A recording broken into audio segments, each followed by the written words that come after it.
Hello, everybody. My name is Greg, and this is my colleague David. Hey, David. Hi, Greg. How are you? And I'd like to introduce our guest, Luke Stokes, Managing Director of FIO. Hey, Luke. Hello. Hi, Luke. Thanks for having me. Yeah, look, Welcome. actually, we have quite a lot of questions to you, and we're really interested in the protocol, FIO protocol. So probably you can start from a little introduction about yourself, and then. Excellent. Yeah, I've been in the crypto space for almost 9 years now. I think my first purchase of Bitcoin was in January 2013. It's about $50, and I got 2.5 Bitcoin. So it was a pretty good deal. Got pretty excited about that. Prior to that, I ran a company called FoxyCart. It's an e-commerce shopping cart company. There's actually a Bitcoin wiki entry for FoxyCart, and I was pretty involved in integrating Bitcoin payments through BitPay into our shopping cart platform. FoxyCart was this custom e-commerce solution. We had thousands of stores, and they were trying to figure out, what is this Bitcoin thing? Why do I want to use it as part of my checkout experience? And from early on, I started realizing that, cryptocurrency is really difficult to use. And through that experience, I kind of got involved with the Steam blockchain, where they were doing blogging on the blockchain, and you could earn cryptocurrency. It had human readable addresses, which were very simple and easy to use. And I got really excited about that. Also got involved learning about BitShares, and then eventually was part of the team that launched EOS with EOS DAC. We were one of the block producers on the EOS network, which also had that human readable address concept and made it simpler to use. And kind of through that whole process, I eventually sold my business back to my business partner so I could focus full time on cryptocurrency consulting and advising in 2018. I've got a background in computer science and very excited about technology and the whole payment space. And through that process, eventually ran into the team behind the first version of the FIO Protocol and got really excited about this idea that we can make crypto easy, that we can actually make it simple like PayPal, Venmo, or any of these other type of centralized payment solutions, but done in a fully self-sovereign, decentralized way. So I ended up joining the team there and eventually became the managing director, which I've been doing for the last 2 years. And I'm just really passionate about this project, even though I started as a part-time consultant for it. And now I'm managing director because I really believe we have 1 billion users coming to cryptocurrency in the next 3 to 5 years, according to the law of diffusion of innovation. And we have to make it easier. These new users are not the kind of engineers building tools for other engineers that we see today. These are users that have an expectation of usability. And I think FIO Protocol can be this usability layer for the entire ecosystem. So I'm pretty excited about the potential. Good stuff. And I live, I should say, I live in Puerto Rico with my wife and 3 kids. We absolutely love it. It's paradise. This background picture is actually Costa Rica, but it gives you a taste of the island life that we enjoy here. It's wonderful. Actually, just yesterday I was in the rainforest, sliding down a natural slide with 2 of my kids and some friends. It was amazing. Wonderful. Yeah. Should we start from the questions, from clients' questions, or from users' questions? David? Let's do it. So we have a question from Amal. Cool. So, yeah, go ahead, Greg. No. Yeah, so Amal would like to know, what does the FIO blockchain generation resemble, and what are the advantages of FIO protocol over other popular, protocols? FIO is actually built off of EOS.io technology. So it's really high performant, really, really low fees. But unlike EOS, it's not an open contract platform. It really is very specifically designed just to provide that usability layer, that user experience to make crypto, make all blockchain interactions easier, less risky, more joyful, and done in a decentralized, self-sovereign manner. So the FIO protocol itself is just very specifically designed blockchain just to provide human readable crypto handles, the ability to do a decentralized payment request with an encrypted memo. And it turns kind of the interactions with crypto from a send only situation to a situation where you can actually request funds like a order card or an invoice. And it's, again, specifically designed for that purpose. The performance is very high, 500 millisecond block times. So you can get user interaction very quickly. When you click on something and you interact with the blockchain, you get feedback immediately within half a second. You also have the idea that the fees are very, very low. And even with those fees, we have a concept called bundled transactions where you can prepay for interactions of the blockchain. When you get a FIO crypto handle, it's usually around $2 each, even though the foundation is giving away free addresses right now, free crypto handles. that payment allows you to have 100 what we call bundled transactions, 100 interactions to the blockchain, kind of prepaid. So there's a lot less loss aversion, worrying about fees and gas fees when you create FIO requests, map your different addresses to FIO crypto handles, or interact with the chain in any way. So it's really a wonderful technology specifically designed for its feature to provide usability for all of the cryptocurrency ecosystem. Awesome. Back to you, Greg. Yeah, the second question is from Adam63. So this is a nickname. And he asks you, can you tell me the real use cases of FIO in real life? I think FIO is probably one of the most, and again, I've been in the blockchain space for over 9 years now, and I think it's one of the most user-friendly and like practical chains in existence today. It really provides a service people want, which is a way to, again, request funds from someone, not just send funds to them, and a way to know that you're sending crypto to the right person. One of the problems we see a lot in the crypto space is man-in-the-middle attacks, meaning you give someone a QR code, or a store puts a QR code on the table, and there's no way to, that's an unencrypted interaction. There's no way to know that someone hasn't gone between where you sent your message to the recipient of the message, if there was someone that attacked it and changed the message in the middle. Meaning if I email you a Bitcoin address and say, hey, yeah, send me some Bitcoin, or I message you with some Bitcoin, a Bitcoin address in an unencrypted channel, someone might be able to get in there, intercept that message, and then send a different Bitcoin address, or change the QR code so the money doesn't go to where you intend. And with the FIO protocol, the human readable crypto handle, for example, Luke at Stokes, that is an NFT that I control. I have the private key for that NFT, and I'm the only one that can map a Bitcoin address or any other address to that crypto handle. So therefore, when someone says, hey, I want to send Bitcoin to Luke, they can send it within a FIO-enabled wallet, such as Guarda, to Luke at Stokes. And therefore, it goes onto the chain, which is secured by our blockchain technology. It is a immutable ledger that you can trust, Byzantine fault tolerant, all these beautiful features, and pulls up that Bitcoin address that only I could map. So you have 100% confidence that you're sending Bitcoin to the right person, and there's no opportunity for a man-in-the-middle attack. So I get very, very excited about FIO being very practical. For example, the entire FIO protocol team that has open worker proposals, we operate as a open decentralized consortia. We've done this in such a way that I pay my entire team using FIO requests. We have 30, 40 different people that get paid through the community treasury, and they get paid via that request process. So it makes that process very easy. Great. I've got a question. Can I ask you? You know that we are from Guarda Wallet, right? And Guarda Wallet supports FIO and all of these features regarding FIO Crypto Handle. But what about other products in the market? I mean, if, for example, users or any kind of clients would like to buy a token and use that feature like a FIO Crypto Handle, will they have it obligatory? Or some, I don't know, some products, some wallets have it and some wallets don't have? I think I understand your question. You're asking if to use the FIO protocol, do you have to do so within wallets that are support the FIO protocol? Is that what you mean? Something like this, yeah. To some degree. One of the things that's nice about the FIO protocol is that you can do a FIO send within a FIO-enabled wallet to another wallet that's not FIO-enabled at all. Meaning I can be within Guarda and I can say, hey, I want to send to Luke at Stokes. The Guarda wallet pulls up that Bitcoin address or Ethereum address or whatever it might be, and it sends the tokens on that layer 1 chain just like normal. So that layer 1 chain doesn't even know that FIO was involved, and that receiving wallet doesn't even know that FIO was involved. If it supports that token, those tokens show up just as you expect.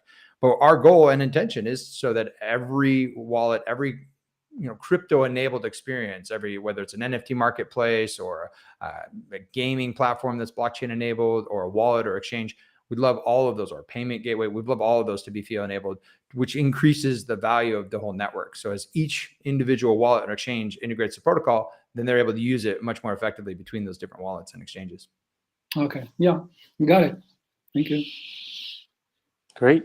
So Luke, you mentioned that people can send crypto using the FIO handle, and Silverman would like to know what which cryptocurrencies are actually supported at the moment. One of the cool things about FIO Protocol is, again, it's completely open, permissionless system. Anyone can submit what we call a FIP, a FIO improvement proposal. There's a lot of ways that the community can get involved to make changes or suggest changes to the protocol. And so it's very open. Right now, every single token, every single chain that exists or ever will exist is essentially supported by the FIO protocol, meaning I can map any chain code and any token code I want within that wallet, and it automatically will support it because it's a usability layer sitting above all the other layer one layers, all the other layer one blockchains. So it's pretty exciting that way, in that, it's very flexible, very loose. A lot of people can use it in a lot of different ways. Awesome. Yeah, great. There was another question about gas fees from ML Dowd. Can you please tell us about transactions and gas fees when using FIO? So probably you can tell us in more detail. Yeah, I've covered that a little bit when I talked about the bundled transactions. And again, that idea is that when you want to interact with the FIO chain, because it's a really high performance chain with very low fees anyway, you can do so with bundled transactions. So what would normally, because again, nothing on a blockchain can be free, or that becomes an attack vector. It becomes a denial of service attack where you could just put a whole bunch of data on a blockchain and crash the chain. You always have to have some type of fee, some type of structure to ensure that doesn't happen. And we do that through not only direct fees for different interactions, but also this concept of bundled transactions. And the cool thing about it too is we've got a unique design in that one account can pay for fees on another account. Meaning if I'm a product or service provider, I can register FIO crypto handles and pay those fees for other people. Using their public key, I can register a domain or a crypto handle on their behalf, which is really a great feature. And then also too, I want to highlight that the gas fees, when you're using the FIO protocol, the gas fees on other chains are unchanged. You still have to do those layer one native transactions. So if I'm going to go ahead and send Ethereum, for example, or an ERC20 token, and I happen to use a FIO request, or I use the FIO send feature to a crypto handle, you still have to do that native transaction. So unfortunately, we can't yet have any impact on the layer one fees that you're still going to have to pay when you do that native transaction. But there's some things we've been thinking about, different ideas, marketing ideas, for example, with like a gas refund, or even the possibility of someday potentially mapping or wrapping native tokens on the FIO chain. But these are all things we're exploring, again, open to the community feedback as well. All right. Next question comes from Yasir. So marketing is an essential element for every project. And what is a FIO protocol strategy, and how do you usually attract users and connect with investors? A really great question. And it's probably one of the greatest opportunities the FIO protocol has for improvement. We've got a great marketing team led by Ash, Howie, and it's growing and doing phenomenally well. There's a lot of excitement going on as far as all the new integrations. We just announced Bitcoin.com integration. We have another one that I don't know if we've officially announced, but the Opera browser. When you create a crypto wallet within their Android browser, you're actually creating a FIO crypto handle at the Opera domain, which is very exciting. We have a lot of exciting things going on, and we're talking about these different interactions quite a bit. But I think we have a lot of room for improvement there as well. We're very focused on the utility of the FIO protocol and the value it brings to a crypto user. And so we're focusing on the tech. We often are a group of engineers building great usability and experience for users. And we don't focus much on the token hype, the FOMO, the idea of like make token price go up or any of that. We're a utility token. So we generally don't put much attention there. But what we're starting to see, and we're very excited about, is that other members of the community who really value what we're doing and they see the decentralized business model and how the tokenomics work, they're starting to get excited about it. And they're essentially telling the story that we don't and we can't in some ways, because again, we're a utility token. We're not trying to create speculative FOMO, because we're going to be here for the long term. We're providing a really important experience for the cryptocurrency ecosystem. And it's growing to the point where we're going to have many, many hundreds of millions of users in crypto, and they're going to expect a service like this. And unless we want to use a centralized solution like central bank digital currencies or something that's fully controlled in a custodial way, I think something like the FIO protocol is incredibly important. So I think marketing and telling the story of what we're doing and the value we bring and how the tokenomics and the decentralized business model works for everyone, adding value to the ecosystem, I think we're going to see a lot more excitement, a lot more buzz, a lot more hype, a lot more people getting fired up about being a part of this ecosystem and supporting it through the tokenomics. So I'm excited about that. Like I said, I think we have a lot of room for improvement there. We've been head down just building the tech for a long time, and we're just starting to get that team going. And we welcome the community to participate. We'd love to have more people joining us, participating with worker proposals where they can help promote FIO and tell the story of what we're doing. And so if that's interesting to you, definitely check out our website and join our Discord and Telegram. And we'd love to hear from you. All right, Greg. We can hear you. Can you hear me right now? Yep, all good. Great. Yeah, I just had a question. You probably had a response from token holders, right? So what do they usually believe in that when they are thinking about the token? Probably, I don't know, some special feature or something in roadmap. So can you please explain us? Well, I mean, there's a whole lot I could touch on. I could touch on, if you want, I can go into the roadmap, some of the features we have coming up, and then also just generally, why people believe in FIO. Why does FIO matter? As far as the roadmap, we have some exciting features. We just launched FIO staking, so that is now live. You can stake in the Edge wallet, the Tribe wallet, the Anchor wallet, and other wallets in the future. We hope Guarda will join us there as well. Soon. Yeah.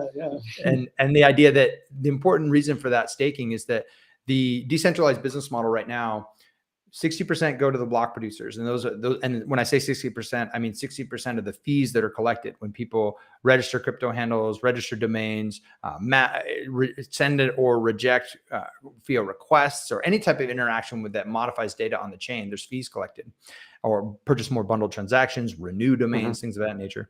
And 60% of those fees go to the block producers to secure the network.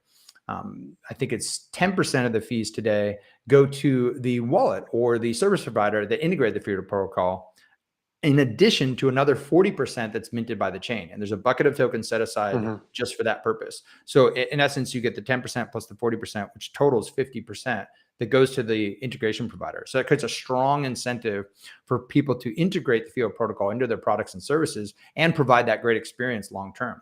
So for example, if a wallet onboards 1 million users, they'll actually get $1 million worth of FIO tokens, because $2 a crypto handle, they'll actually get $1 in tokens. So that's pretty exciting for the integration providers, which create the network effect. The more and more wallets and exchanges and service providers that implement FIO, the more valuable it becomes from the Metcalfe's law, like value of a network perspective. And then in addition to that, 5% of the fees go to the foundation to continue doing the work that we do to improve the protocol, manage the community treasury, create excitement, marketing, business development, things of that nature. And then, yeah, I mentioned 25% goes also to the stakers. And those are the people that actually vote for the block producers. Those are the ones that secure the network with the vote. Those are the token holders as well. So we're very excited to add that staking to that kind of decentralized business model, because we were rewarding everybody that adds value in the ecosystem, include and accept the token holders. And that was something we realized, like, oh wait, we really have to make sure that the token holders understand they're providing a really important value by voting in really high quality block producers. So now we have a mechanism that rewards everyone who participates, and also those who believe in the project long term and are willing to stake it, because there is a 7-day unstaking period when you stake your tokens. So we're pretty excited about how that model works. And the model is designed so that every participant understands, if you promote the FIO protocol, have more people using the FIO protocol, and the fees increase on the network, then everyone who's creating that value for the network benefits from that. And then back to the first question, as far as like, why is FIO exciting for the token holders? Why do they care about this? And I think it comes down to people in the ecosystem that really are part of cryptocurrency as a long-term investment, not just a short-term speculative bubble. They really see this as the future. A blockchain to me is a tool for global nonviolent consensus. Especially what's going on with the world today. It's like, we need tools for freedom. We need tools for communicating together and coordinating together. And a blockchain is that. But if a blockchain is too hard to use, if it's just technically complex, it's like early days of the internet, very confusing to use, I think we're not going to see the same level of potential we could see otherwise. And so we do need a usability layer to make cryptocurrency easier. The example we use often is the HTTP protocol came out with the internet in a way that enabled the World Wide Web and the web browser and this really great user experience of the internet. And if you look at the adoption curves of the internet, they skyrocketed right around that time where that usability layer was available to everyone. And we believe the FIO protocol is essentially that usability layer for all of cryptocurrency. It works with every chain and every token. And the people who believe in that model and they understand the level of usage of the cryptocurrency and blockchain technology that we're going to see in the next, 3, 5, 10 years. And if you think about even if a portion of that is done on the FIO protocol, because people want this better user experience, it's more human, engaged, friendly, joyful experience, then there's going to be a lot of activity on the FIO chain. Other than, when you think about, if we capture a percentage of Ethereum transactions, a percentage of Bitcoin transactions, then a small percentage of all these transactions on all these other chains, if they decide to use this FIO experience leading up to sending and receiving, then you're going to have a lot of activity on the FIO chain, which obviously it means you're going to have a lot of fees, which is beneficial to the decentralized business model. All right. Yeah. I just want to show a comment here. I think that's time to speak about the most popular topics like that. Yeah, about Metaverse. And there is the question about Metaverse. Yeah, I'm going to show it to you. There it is. So yeah, we've got a lot of questions coming here in the chat too. I'm excited. Yeah, Thank quite you a all few. for joining. This is great. So what about Metaverse and Web3? So any plans to integrate it? I think it's interesting to talk about, when we talk about Metaverse and Web 3.0, these are kind of generic terms that are often not clearly defined, right? That is so true. when I look at those terms, I think of them as kind of, if you go back and kind of analyze them more specifically, what do they really mean? When we talk about this, they're still using components that were available today, meaning you're going to have a blockchain. You're going to have some immutable ledger that you trust. You're going to have different non-fungible and fungible tokens on that blockchain. And then you're going to have a mechanism for interacting with them. So specifically with Web 3.0, you're not going to be logging in with a login and password, but you're going to be logging in with your private key. So that's one component of Web 3.0. You're going to be controlling your own assets in a fully decentralized, self-sovereign manner, which is fantastic. And in terms of the metaverse, often people think of VR as an example of a component of the metaverse, or some fully immersive, interactive experience where you're going to be, as a human being, interacting with other human beings, other service providers and things of that nature. And I personally think that the FIO protocol is going to be phenomenally important in there, because if you're in an immersive environment, you're not going to see this big gigantic hash of a Bitcoin address and be like, wait, what? Like it's not going to make any sense in that type of environment. But you might see a human readable address. You might see a beautiful NFT on the wall, and you might see an NFT signature that says, oh, that's Luke at Stokes. I know who that is. Yeah, that's a legitimate, piece of art that I can trust the original artist signed cryptographically. And I can look at it and see that human readable experience and go, oh yeah, that's cool. I'll buy that and I'll purchase that. And I think similar, when you're going to be sending and receiving value in this immersive environment, you're not going to want to like deal with QR codes and like other big, long, crazy hashes that make no sense. You want to interact on a human level. And so when you connect with your friend in the metaverse and you have this human experience, you're going to be like, oh yeah, that's my friend. I'm going to go ahead and, be able to purchase that or interact with that person, using that human readable experience, which I think is really important. And I think especially so in the metaverse. So I'm very excited about seeing more metaverse and NFT platforms integrating FIO protocol to give that human readable experience, because I do think it's important for the whole immersive environment. And you mentioned NFTs. So does FIO protocol have any plans to offer like an actual NFT solution or a NFT marketplace, perhaps? Well, what's interesting about the NFT protocol, and I would say even the FIO protocol in general, is that we don't generally promote our own products. Like we do have a dashboard that's coming out, which is essentially a wallet. But the point of the dashboard is going to be promoting our consortium members. It's going to be an onboarding experience to the FIO crypto handle and cryptocurrency in general, and then promoting them to go explore some of our consortium members. And similar with the NFT features that we have. We have an NFT feature called NFT FIO signatures. And what that does is enables you to say, okay, if I'm going to buy an NFT, how do I have 100% confidence that I'm buying an original work from the original author? And instead of having, some Ethereum address, contract address where people are very confused and have to go to Etherscan, and it's like, well, how do I even know if this is the right person? It's, big complex numbers and characters. You're going to actually have a human readable signature, just like you have on your art today. When someone buys a painting and they look and they say, oh, it's, signed by the original artist, in a human readable way you can just look at and verify. The human readable NFT crypto handle signature is the same way. So Luke at Stokes, you can go on chain and verify that signature declared, this is my art, I've created it. And if someone tries to take that image, copy it, and redeploy it on another contract and resell it in an open marketplace, they'll notice that it's that particular modified one is not signed by the original artist, and therefore it's not valid. And this prevents fraud. If you Google NFT fraud, you see there's a tremendous amount of fraud in this space. And some people are leaning towards using like KYC and AML and other different ways to validate that the artists are real people that they say they are. And I just feel like that's the wrong direction. It's a privacy violation. It's not something we should do as a marketplace, because it creates points of centralization. We want to keep the self-sovereign, decentralized, principles of blockchain technology in view when we're building these technologies. So we don't currently have plans to, for example, mint NFTs directly on the FIO Protocol chain or provide the data on the chain. We're just providing this user experience of the signatures. And one thing that's important about that too is part of that signature actually validates the data of the NFT, meaning we take a hash of the data at the time you sign it, and we include that in the signature. So for example, there was a kind of famous example where somebody went ahead and swapped out all the images of all their NFT collections to pictures of rugs, kind of like a Banksy kind of artsy thing to do.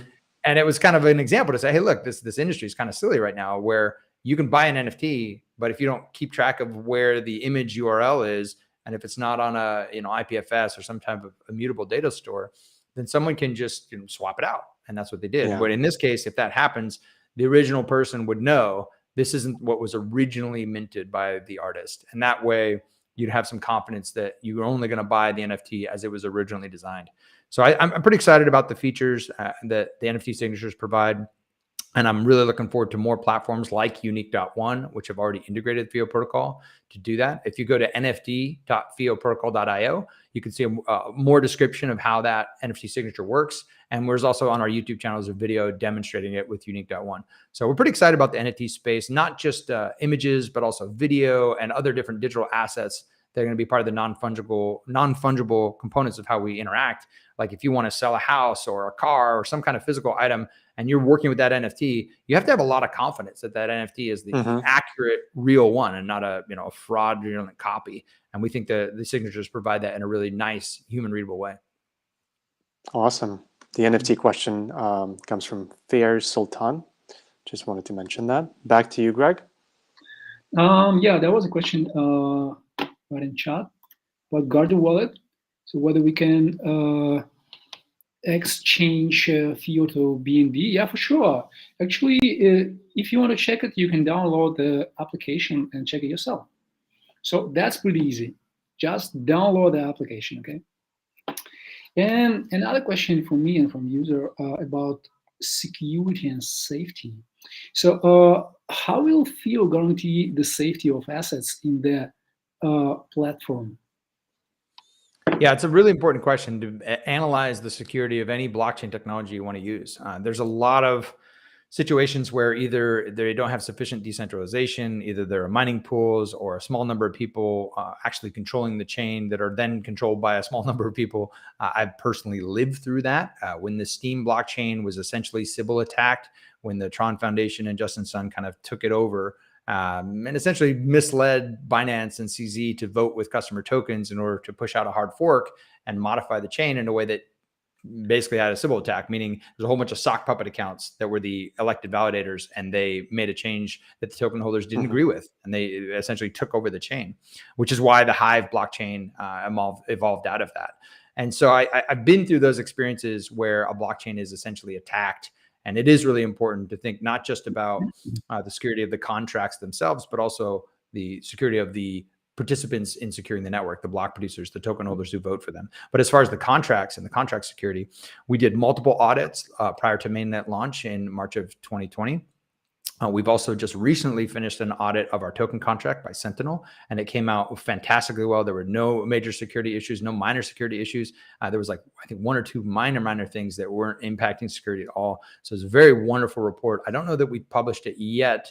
I got to check with our marketing team if we put that out there yet, but we were all very excited with the response of that report.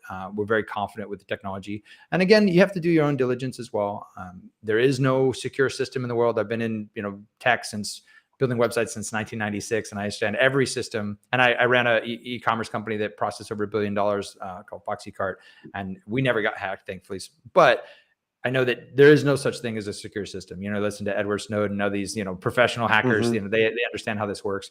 And the only thing you can do is continually do security audits, continually have your source open source like we do. So anyone can audit it, anyone can look at it and look for bugs and find issues. And we have a great bounty program as well that we've just launched so that people can report issues to us. So I'm fairly confident that the EOSIO technology and specifically the FIO modifications that we've made is pretty solid. It's been in the marketplace for a long time, securing a lot of value. So I'm pretty confident with it as it is today. Awesome. Now, I just want to show you the comment. Like this, FIO the PayPal of crypto. So what do you think about that? Oh, wow. I love that. Yeah. PayPal of crypto or the Venmo of crypto. These are examples we use often when we're describing how does it work. And I see there's a couple discussions in the chat about kind of a little bit of a confusion as far as like, how are you managing these big transaction hashes with only a crypto handle? And I'll maybe explain it just a little bit better. The idea is we are a way to make the process leading up to a native transaction easier. And so I'll walk you through what that means a little bit. Again, when I'm sitting there in one wallet and I want to send cryptocurrency to another user in another wallet, and let's say I want to send BNB was mentioned. Let's say I want to send BNB. And the way that works is in one wallet, they're saying, okay, where you would normally put a big complicated BNB native public address, you can just put in, for example, Luke@Stokes. And what that wallet does then, it says, okay, how do I interpret Luke@Stokes as a BNB address? And it goes and asks the FIO blockchain. And this, again, the wallet can run their own node. The wallet can trust one of our block producer nodes that have been voted in by the block producers. There are many different ways they can do it. So it's essentially an API call. And they say, hey, do you have a BNB address for Luke@Stokes? And it queries the chain. And this is written to the chain using my private key, my FIO private key. So no other person could map Luke@Stokes to that specific BNB address that I control. So I map that address. I'll look up is made in that wallet. And then the wallet says, hey, I now have a native BNB address to send these tokens. And then it sends a normal transaction just like normal. But as far as the user experience is concerned, all they know is they put in Luke@Stokes, very human readable, very understood who that is. And the BNB was sent. And then on my end, in the wallet that I have, it just got a native BNB transaction and it's monitoring for those on the BNB chain just like it always would. So that's kind of a way that you could just obfuscate away the complexity of the lower layers that aren't important to you. So for example, on this call right now, we're using multiple technologies like HTTP to get to the browser to be part of this restream. You've got compression algorithms, you've got video algorithms, you've got all kinds of TCP IP interactions going on, but we don't really care about that under the hood. And the PayPal of crypto is a great example that it's just a simple user experience. But importantly, unlike PayPal, it's a decentralized self-sovereign solution, meaning we don't have someone who can just turn off the blockchain or somebody who could modify a mappings or somebody who could block a transaction from taking place.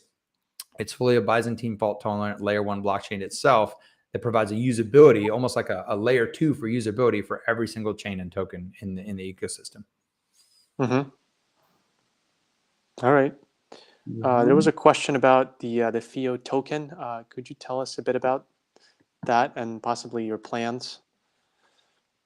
Yeah, so the FIO token is, as I said, a utility token. Its purpose is to be able to interact with the blockchain. And that means registering crypto handles, registering your own custom domains. Like I have the Stokes domain, and the FIO crypto handle is made up of 2 parts. So Luke@Stokes altogether is a crypto handle, but the Stokes part is a domain that I control, and I've currently set it to private, meaning I'm the only one that can register crypto handles on that domain. And so different companies, organizations, groups can have their own private domain. And if you have a crypto handle at that domain, it kind of turns into like a sense of ownership or community involvement. It's kind of like your ticket into that group, that you're part of that group. And the token is required for any interaction with the chain. So not just registering domains and addresses, not just renewing those, but also purchasing more bundled transactions, which helps you interact with the chain. Anytime you create a FIO request, reject a request, accept a request, anytime you transfer the tokens, all of these interactions require that you have the FIO token fees, or you're using bundled transactions, which are purchased with FIO tokens. And so we think that when you analyze the entire crypto market and all the transactions that will happen in the next 3 to 5 years, as we have this growth of adoption. And I should pause there for a second to kind of explain why I'm so confident about that. There's a thing called the law of diffusion of innovation. And it basically says that when you have these doublings, these exponential growth happening for, decade plus, like we've seen with Bitcoin and cryptocurrency, you can look at other examples like the smartphone or the internet. And as more and more people continue to follow these doublings, it kind of starts off really, really slow and nobody notices. It's doubling and doubling and doubling, but we don't have a mechanism in our brain to recognize exponential growth. So we don't realize it until it hits about, 1%, and then 2%, and then 4%, and then 8%. And once you hit that 8% tipping point, it's almost inevitable, unless something massively, disruptive happens, that you're going to hit total adoption across the board. And so I'm very excited about that doublings that we've seen in the crypto space. And if you look at the curve of the internet adoption, it was about 7.5 years to where we are now to 1 billion users. But the cryptocurrency adoption, the curve is actually sharper. And so it's closer to 3 to 5 years, maybe 4 years or so, that we're going to hit 1 billion users. And some even say that's going to happen even sooner. So when you look at 1 billion users in cryptocurrency and their expectation, and there's a bell curve analysis of the type of people that get into these type of exponential growth, at the innovators, early adopters, early majority, late majority, it follows the same pattern. Those who come in later have a different expectation of usability, and they really are going to demand a great user experience. And my concern is we need a decentralized way to provide that. We need a tokenomics model on a token that can support the economic activities of the participants. Otherwise, it's just going to be a centralized solution. There's going to be, one company extracting value from everyone and essentially kind of making it so that, what's the point of cryptocurrency? If it's all centralized and it's not decentralized, there's a single point of failure there that I'm not personally comfortable with. And I want to have an open, public, permissionless, decentralized solution like FIO Protocol to provide that user experience that people are going to demand. So I'm very excited about the token, and part of it is just helping people understand the story of where the cryptocurrency ecosystem is today, where it's going, how many users are going to participate, and the expectations those users are going to have. And being able to do that within a self-sovereign way, like the FIO request, in a private way where it's encrypted between the two parties, it's really, really exciting to me. And again, the FIO token makes that all possible. All right. Luke, as for the story, I just want to show you the question. Just want to continue the topic, actually. What motivates you to build FIO and to develop the project? I think I love that question. I think I want to back up a little bit to tell a bit of my story. As I mentioned, I've been involved in the crypto space for a while. I'm very passionate about a blockchain as a tool for nonviolent consensus. It's a mechanism for truth. It's an oracle that we can all agree to around the world. And I've been involved in building DAOs and DACs, decentralized autonomous communities, corporations, companies, consortia, or decentralized autonomous organizations. And I look at these models as new ways of doing governance as a species, where it's no longer like whoever has the largest aircraft carriers, whoever has the most guns, and who can do the most violence gets to control the situation. It's more about who provides the most value, who creates a situation that people voluntarily want to participate in. And so as I got excited about these governance platforms and the new economic possibilities with tokenization, I started to realize that none of this matters if it's too hard to use. And we, again, experienced this in 2013 with my company, FoxyCart. We'd integrated with BitPay. There's a Bitcoin wiki entry page that explains, FoxyCart's engagement with the crypto community.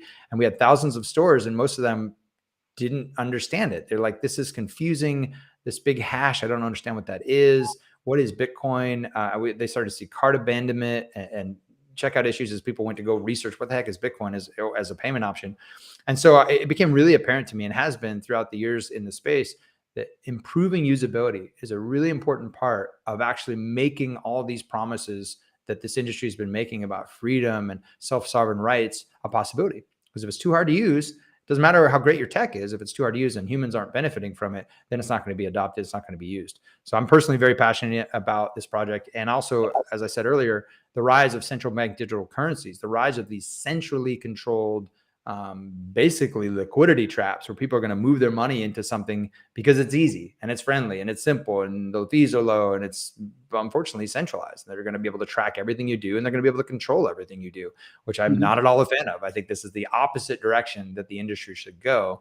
And so providing usability in a way that it makes it so people have no reason to go to a centrally controlled token or a centrally controlled system with CBDCs, because they can say, well, I get the same experience of sending and receiving my own sovereign value with FIO Protocol. So why do I need that centrally controlled system? So that's another reason I'm pretty excited about it and really passionate about it in this time. Like right now is a very important time for more wallets and exchanges to adopt the protocol, to recognize if they don't, there's actually a risk the industry is going to become more centralized.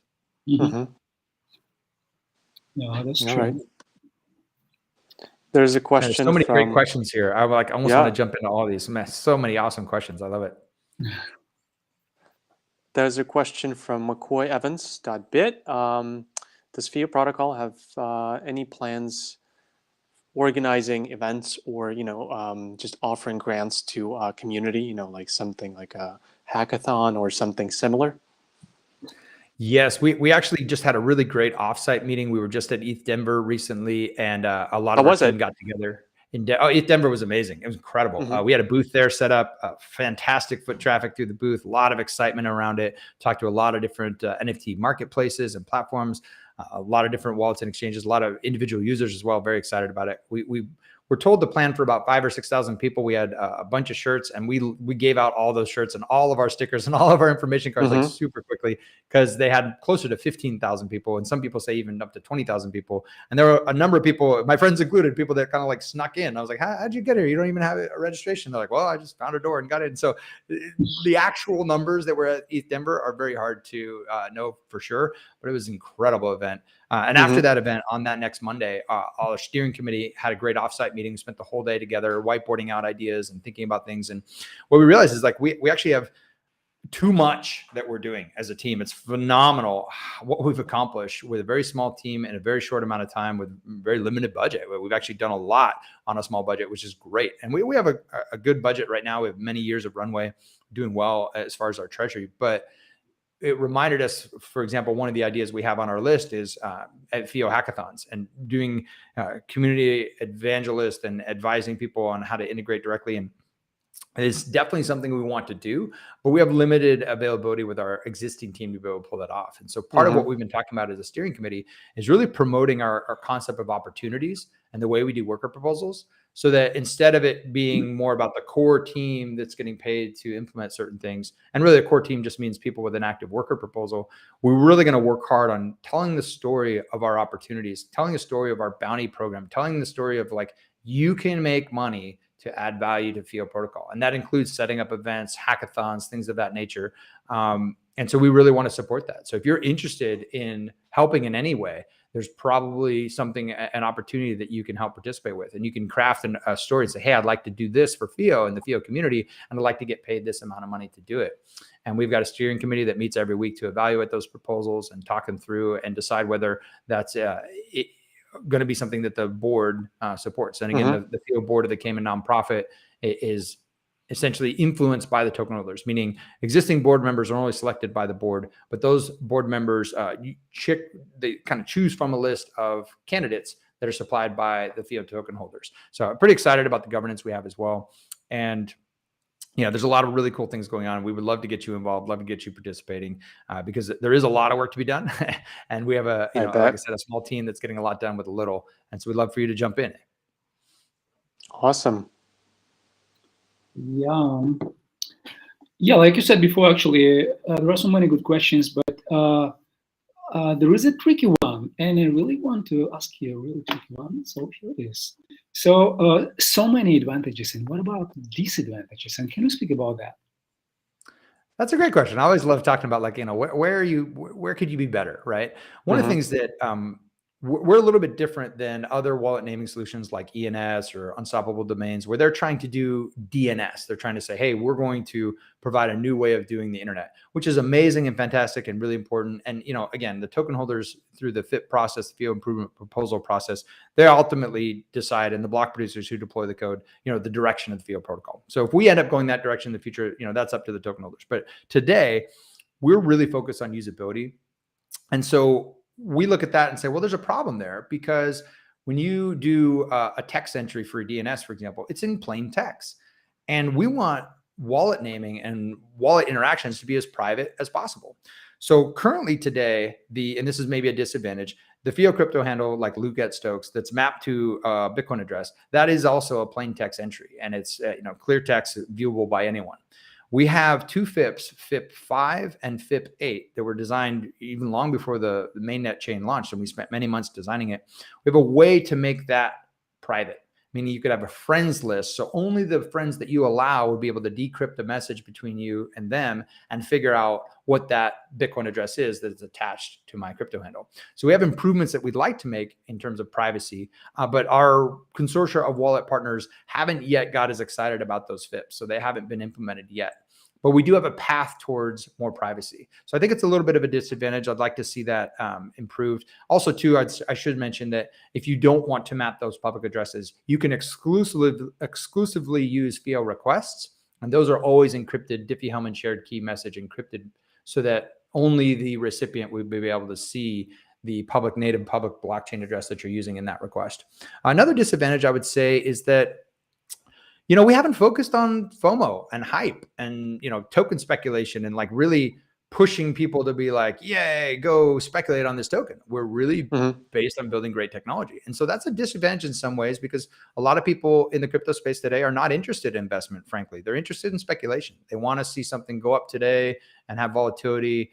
And, that's great. They're creating price discovery. I have no problem with that. I just feel like long term, the projects, and again, I've been in the space for more than 9 years, the projects that really add value long term and stick around are ones that are creating real value for users. So it's a little bit of a disadvantage. We don't have hundreds of millions of dollars to play around with in our treasury that a lot of other projects that focus on speculation do have. But I also think that it's something that's long term. If you go and, for example, go to CoinMarketCap and look at the Wayback Machine for what it looked like 10 years ago or 5 years ago, not 10 years ago, but 5, 6, 7 years ago, you see a lot of projects don't even have any market cap. They don't even exist in some ways today. So we're making sure we don't make that mistake by focusing on long-term value and success. Yeah, and I just think that it's not a disadvantage. Probably it's an advantage. It's an advantage for sure. I mean, it is to some. It's funny how many people are like, well, you guys are focused on technology so much and creating a great experience. Nobody cares about that. Just make the token price go up. Just FOMO and hype the token. And it's really surprising how many people have that focus. And again, I don't know that they're necessarily wrong, but I would phrase it a different way. I think it's about telling the story accurately, right? There's so many incredible things that good companies do with great marketing because they're telling compelling, amazing stories. And I do think that's a disadvantage for us. We haven't told the story as well as we can as to what we're actually doing and what we're actually creating. And once we get a little better at that, I think it's going to become a great strength for us. People are going to recognize like, wow, you guys are building amazing stuff and you're communicating it well. You're telling a great story of how important it is. And I think we're going to get better at that. Yeah. You're right. Absolutely right. Sure. So what's the next question? Yeah, probably it's time to speak about community of staking. Dave, what do you think? Yeah, go ahead. Yeah, as for staking, actually, so what about staking? So would FIO staking be enabled soon? Yeah, staking is enabled live right on the blockchain. And actually, as of 2 days ago, February 22nd, because we're recording this on the 24th, staking was activated on the chain itself. So we had a long period of time to really make it fair and equitable for everyone, that when the FIO staking was deployed on the mainnet chain, everyone had the same opportunity to participate, meaning you could stake your tokens prior to February 22nd, and the reward queue would essentially be the same for everyone. But as of February 22nd, as these kind of fees and the minting of tokens to support the FIO staking participants was done, it was kind of accumulating for everyone. And then starting February 22nd, now those rewards are being allocated to the actual participants in the staking. And after that, anyone who joins and stakes tokens today is kind of in a different queue, meaning the price of, I forget the exact term, but basically we have an internal token, a non-transferable internal token that is keeping track of your place in line as far as how much, how many tokens you've staked and the ratio between what you've staked and the rest of the participants and the fees being collected. And so now as more and more people join, that kind of ratio changes as people stake tokens and withdraw tokens from staking and unstake them.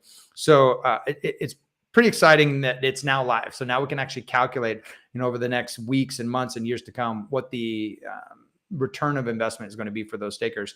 And again, that reward is based on them voting. So when you set an auto proxy, or you set a proxy, or you vote directly for the block producers, and you take those tokens and stake them as part of that vote, then you're actually securing the network. The more and more tokens that are part of that voting process, the more secure the network is, because it'll take more money to actually attack the chain, like we saw with the Steam blockchain. That is possible on any blockchain, whether it's proof of work, proof of stake, delegated proof of stake. There are ways to attack it, unless you have a lot of financial value, make it very, very financially difficult to do that. So that's one of the reasons, again, we're rewarding the stakers. So yeah, staking is live. The actual rewards are being allocated as of 2 days ago, February 22nd. So definitely encourage you to jump in and stake those FIO tokens and be able to earn that reward. And again, as you do that, also think about, if you increase the usefulness and the activity on the FIO chain and which generates more fees, you're actually going to increase the rewards you collect as a staker. So there's another incentive to tell your friends about FIO and get them involved, get them a FIO crypto handle. Actually, one of the coolest examples I like to share, it's a custodial wallet, but it's a fun example, is Altibot. So if you have like WhatsApp, you can actually go to alti.com and have an experience with FIO super easy. Again, Guarda is great as well in that it has a web wallet where you can, even if you don't want to download something, you can go to the Guarda web wallet and experience FIO. So these kind of fun, easy ways to onboard people to the FIO crypto handle, and also the dashboard that we have coming out live soon, I think are really exciting ways to do that. I should mention on the roadmap, we have some other features too. I mentioned the FIO dashboard, which is a web experience for integrating with FIO and getting your first crypto handle. That's coming live very soon. Along with that, we have the FIO token itself and the FIO NFTs of the domains being wrapped and available on the Polygon network and the Ethereum network. The tokens will be on Ethereum and the domains will be on Polygon, so that you can actually purchase domains via OpenSea, for example. And we're very excited about that. I think there's a lot of excitement about owning your own FIO crypto domain. And so we want to make sure that that's available. Along with the marketplace opportunities with the wrap token and wrap domains, we also have a domain marketplace that's being built natively to the FIO protocol. So you'll be able to interact with that domain marketplace, take your domains, put them up for auction, put them up for sale, and others can come in and purchase those domains as well. So very excited about that. There's a lot of excitement in the domains. Again, we haven't really told the story well about how valuable those domains are, and the FOMO speculation that's going to come when people realize, oh man, I got to get my domain before someone else does. So that's going to be very exciting. In addition, we have, so I mentioned staking, mentioned the dashboard, the marketplace. We have Hey FIO, which is like another dashboard that's developed by the community. You can go to Hey FIO today and check that out. And then I mentioned wrapping. We got NFT signatures. I feel like there's another major feature coming out that I'm blanking on at the moment, but we've got a lot of exciting things happening. Sure. The development team's working really hard for quite some time, and I'm just really excited to see the continual improvements coming out from the project. Very cool. Yeah, I just wanted to show you. I like FIO and Guarda, and yeah, and users just wait for two-factor authentication. Yeah, I think that will be implemented soon on Guarda as well. Actually, we're going to implement FIO staking probably in 2 months or something like that. So stay tuned. I see a couple of questions related to like the market downturn, like, and again, it goes up and down and all around. Yeah. I just want to comment on that because I saw a couple of people. Please do. It. One of the things that we've done as a treasury, which I'm pretty happy about, is that we hold a lot of stable coins. I saw a lot of projects in 2017, where they only held their own native token, or they're only speculating on these particular volatile tokens, and they didn't have enough treasury to be viable and sustainable over the long term. And so we've actually made a decision as a board to hold a large amount of our treasury in stablecoin. And that enables us to kind of weather these downturns quite a bit. And also just with my personal experience, I remember when, it went from, $120 to $50. I remember when it went to $1,200 to $250. I remember when it went to like $20,000 to like $3,300 as far as the price of Bitcoin. And a lot of these protocols and tokens, they kind of rise and fall with the price of Bitcoin. And that's just due to Bitcoin being kind of the world reserve cryptocurrency. And everyone kind of prices in Bitcoin pairs very often.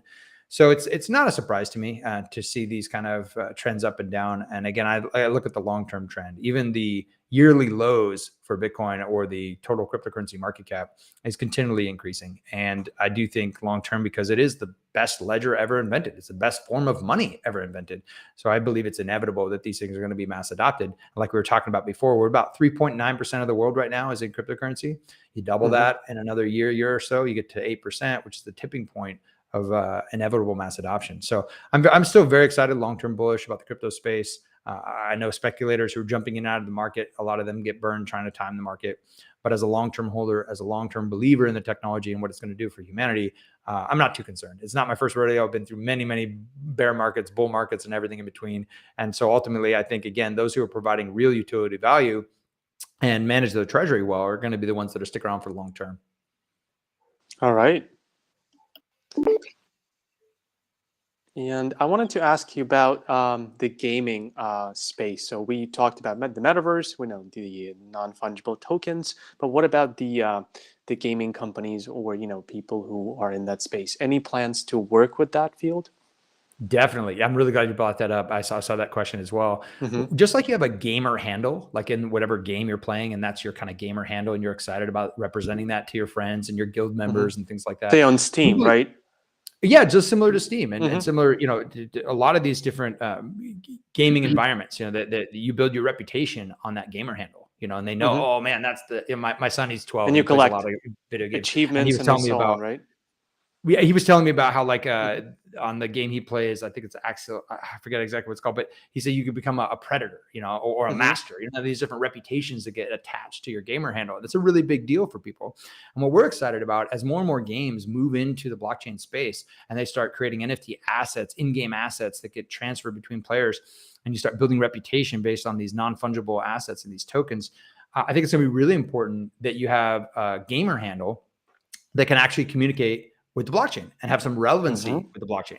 And so we would love to see more and more gaming platforms use a FIO crypto handle as their gamer handle. And that way, for example, I know there are a bunch of projects that start out on one blockchain and then they evolve and move to another blockchain. Or maybe they realize they have to go to a layer 2 because the fees are too high, or they move to another chain. And so confusing the end user with all these different native public blockchain addresses when you go from one chain to another chain, I think is not the future. I think we need to make things simpler, not more complex. And so by having that crypto handle be your gamer handle, then the underlying platform can go ahead and map and change from different public addresses for transferring assets and NFTs and tokens without the user experience changing at all. It'll still be me interacting with another gamer handle and having confidence based on the reputation in game that I'm interacting with the right person. So I'm very excited about the gaming opportunity for FIO Protocol. We actually have one of our biz dev team, Micah, is fully focused on that. He's working on talking to NFT platforms and gaming platforms and the benefits that FIO Protocol can bring to their experience. That's exciting. I'll definitely use one. Yeah, the FIO handle as my gamer username. Yeah, me too. Actually, it seems like we run out of time, and I think it's going to be the last question, or probably we can merge two questions in one. So the first one is about token burning, and the second one from Max, from our user. So he's speaking about the future. He asking you, what is your hope for the future and the future of the project? So any hopes? Yeah, definitely. Great questions. At the moment, there isn't a FIP written up for any token burning. We unlike a lot of chains where they have inflation, where just the max number of tokens just keeps growing and growing and growing, and they have to figure out some type of token sink through a burning mechanism to offset that inflation. FIO Protocol doesn't work that way. We will never have more than 1 billion tokens, and we've actually got it set so that now we have even less, because we have burned some tokens. We are deploying a retire function to be able to burn certain tokens. For example, there were tokens that were set aside specifically for the early integration partners to implement the FIO protocol prior to the mainnet launch. And some of those, most of them did, but some of those didn't. And so those tokens that they have are going to be burned. There are opportunities in the future to burn tokens if the community decides. Again, this is controlled by the FIO improvement proposal, or FIP process. So anyone can submit a FIP and say, hey, here's what I think the protocol should do. And the block producers and the community will discuss it and debate it. And if it becomes accepted and gets designed as a feature change on the chain, then the token holders will elect the block producers who support the feature changes they want, and they will deploy that as a modification to the chain. The FIO technology stack is very flexible in that we've made multiple changes to the chain in real time. And many of those, you don't even have to upgrade your node. So it's pretty exciting, the flexibility we have to continue to evolve with the ecosystem. So as far as like burning, as of today, we don't have any plans for it, but I mean, any spec'd out official plans, but I've been thinking about, for example, what if your FIO crypto handle had a visual element and had an NFT that was really cool, kind of like a generative NFT. And then what if you maybe didn't like it and you wanted a better one? Well, maybe there'd be a process where you could send tokens to a contract, it would burn those tokens and it would upgrade your visualization of your, FIO crypto handle NFT. These are kind of exciting ideas and interesting things we're talking about. Yeah. But to get, and again, these are, I'm just speculating at the moment, just talking about my own personal opinions. The beauty about the FIO protocol is we all come together as a community to decide where it's going to go. But as far as the hope for the future, again, I'm most excited about really the cryptocurrency industry growing up and being more useful to more people. As I said, I think we're about 1 billion users coming to crypto, and they're going to expect a better experience. And really, as that happens, FIO will become more valuable because, and this is not financial advice, I'm just saying that we are an indication of the usability required for sending and receiving crypto. And as more and more people are sending and receiving crypto, we become more exciting. And so there aren't that many people sending and receiving crypto on a daily basis today, but I really think that's going to change in the near future. So that's my hope, is that we become integrated in every wallet, every exchange, every NFT marketplace, every gaming platform, every crypto enabled payment system, everything, because people are going to demand that great experience. So we're still early in the game. Absolutely. Wow, we just need to start. Look, thank you so much. That was really exciting. We are really happy having you here, and Thank you for all the answers. Yeah, they were so informative. Yeah. Thank you so much for having me, and thank you for your community. Great to have you all show up, ask phenomenal questions. So many great questions here. If we didn't get to all of them, please feel free to join our Telegram, join our Discord, or you can follow us at Join FIO on Twitter. Continue to ask the questions, keep the conversation going. We'd love to be able to help. Our team would be happy to connect with you. Awesome. Perfect. Yeah. Thank you. All right. And see you next time. Bye-bye. Thank you so much. Have a great day. Yeah. You too. Bye-bye.